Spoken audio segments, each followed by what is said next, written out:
Hello Pythonistas, welcome to Pythonista Geek channel. So in this particular series, we are going to see the HackerRank problems which are available for Python.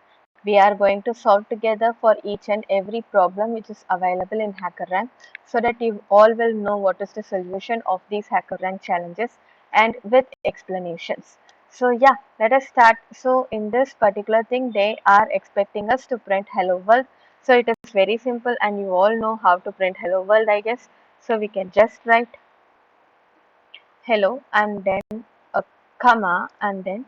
So whenever we are going to do some challenges like this, we should be very clear of how our output should look like. If the output is just a single word missing or single upper character or lower character changing, then also it will not work. So we are going to write it as it is inside our print statement and we are going to run and see the code. Yes, so it is working. So if I click submit code, it will submit on my thing and it will show you success. So yeah, it is also asking me to go to next challenge, which we can do in the next video. That's all for this, friends. Bye bye.